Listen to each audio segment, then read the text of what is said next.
This week's video is on our debt-free journey of how we paid off 130K in 3 years. You can't save, invest, and chop life if you have too much debt.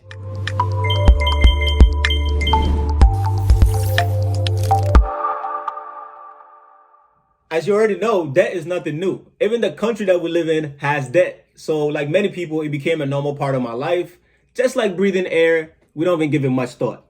It wasn't until I finished with my undergraduate degree that I realized like this is not the vibe at all. I have too much debt. I can't even enjoy life. I don't even have a family yet. This was around the time that I was questioning everything, okay? So I was getting ready for my tycoon journey. I started reading books, and that was the first time I was reading in my entire life. That's why I advocate reading heavy, because it literally changes the fabric of your thinking. Most people think that their student loans is bad, but guys, check this out. We had over 100K in student loans, 30K on a Benz, which I definitely couldn't afford. So wherever your numbers is at, just know that it can always be worse, all right? If we can do it, you can definitely do it, so be kind to yourself. It just comes down to a priority of short-term versus long-term, which one is more important to you. There was one particular moment, late night during the shift, that changed my entire life. That's when I decided to do the unthinkable, the impossible. I decided to become debt-free. It does sound crazy, but that's when my debt-free journey really began. So I'm at work one day after a basketball game. I'm doing a game day laundry, which I started at 11:30 p.m., which means I'm not leaving work until at least 1 a.m., only to go home, take a nap, come back at 6 a.m. Guys, I kid you not, I began crying. Why? Because that was the moment that it really hit me that all the work that goes into it, the sacrifice, the time that's gone, the energy, everything that I've put into it, only to get paid every 2 weeks to pay my student loans, Benzel, which was the name I gave the Benz at the time, Visa, and every other bill I had, only to find out that at the end of every 2 weeks, there's only a tiny bit left and I have to repeat that process.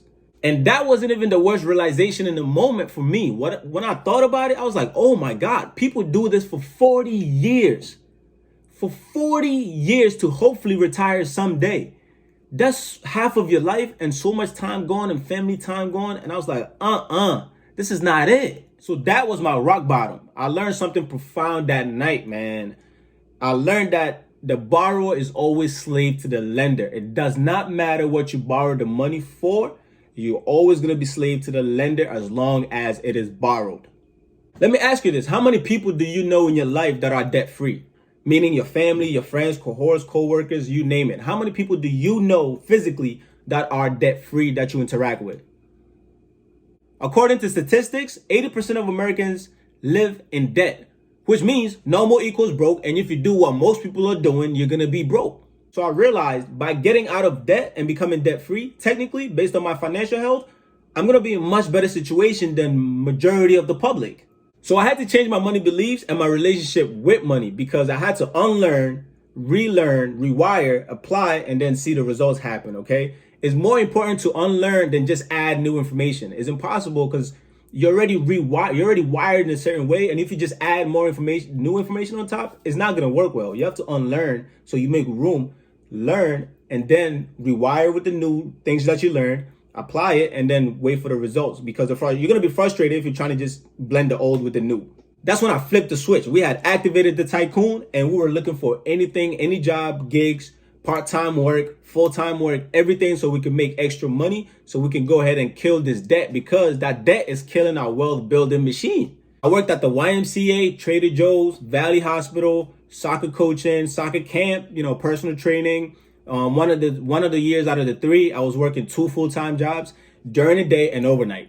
To this day, I don't even know how I was able to do all of that. But I know this for sure, that my why was bigger than whatever challenges and obstacles I had to go through, okay? And the beautiful thing is, it was never centered around self, because when you focus on self, you're going to be too emotional. You're not going to do the things that needs to be done. So it was always centered around the bigger picture.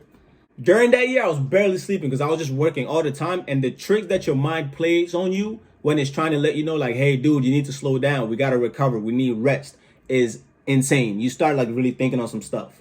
My spending budget was $50 every 2 weeks. Now, I know what you're thinking. You're like, nah, that's impossible. Ain't no way that happened.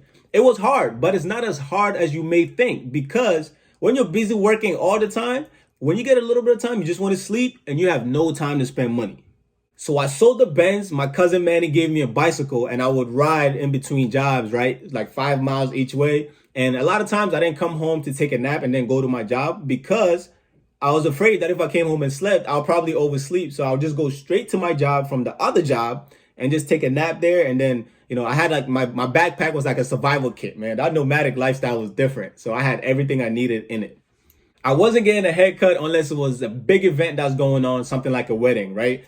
So throughout that year, I probably got a haircut maybe 4 times out of the year. So I looked crazy all the time. I looked like a walking zombie. My family thought I was crazy, and they're right. I am pretty wild. But yeah, that was the reality. We made a post about how I was eating PB&J and ramen noodles for 2 years straight, and that's a fact. Those two meal combinations, that's the grind mode 5-star course meal right there, all right?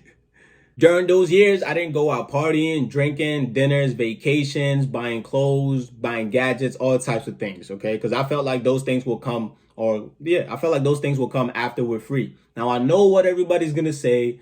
Life is short, and yes, that's true. But for most people, that's how they justify the poor habits that they have, and so they can work for 40 years and hope to retire someday, keeping them stuck where they're at. So don't life is short all your way through life, because life can be very long too. Don't forget that. During that time, I wasn't on social media much. And when I was, it was basically documenting the journey and what I was learning and finding out about myself and life as I was going on. So even if you scroll all the way back down, you might find some things that indicate that journey a little bit.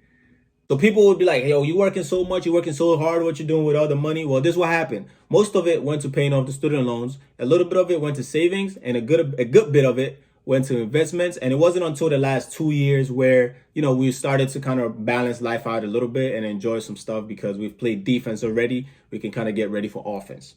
The amazing thing is I actually don't feel like I missed out on anything at all, really, because most people now have to go on a similar journey to get to a certain section in life. And I'm glad I did that throughout that time, and I don't have to worry about that now. So we can bring Tycoon Talk and everything we learn and teach to everybody else, so we can help them get their tycoon journey going so they can join us. Yeah, there's plenty of seats here and here.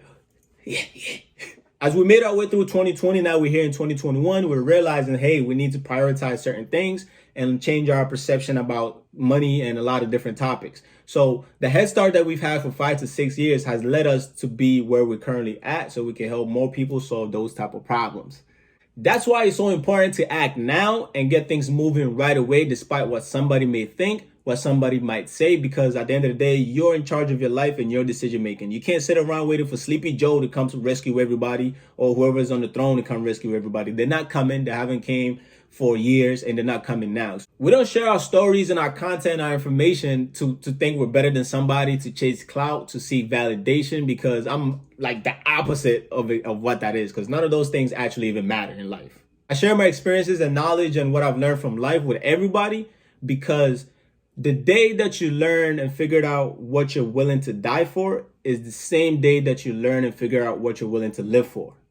What you become is the asset, not what you get, So if we want everybody to do well financially, of course, and be debt free. So if student loan forgiveness is the way to go, or if that happens, we're happy and we want everybody to do well, because it's about damn time.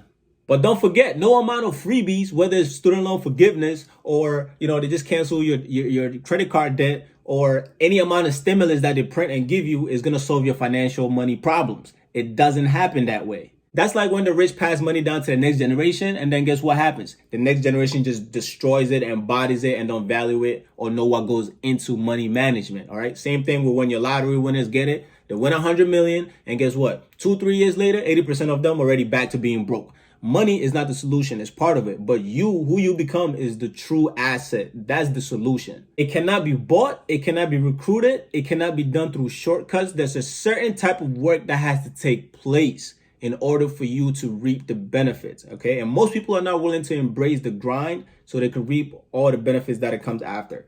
That is one of the main definitions of frustration. We're not telling you to do it the same exact way that we did it. You need to figure out what works best for you. And if you need help in doing that, you can definitely visit us at blacktycoontalk.com. On Instagram, Black Tycoon Talk, of course. On Twitter, Tycoon Talk _. We will be more than happy to help you come up with a plan that's going to help you get to that tycoon level. Let's go, man. You deserve to be here.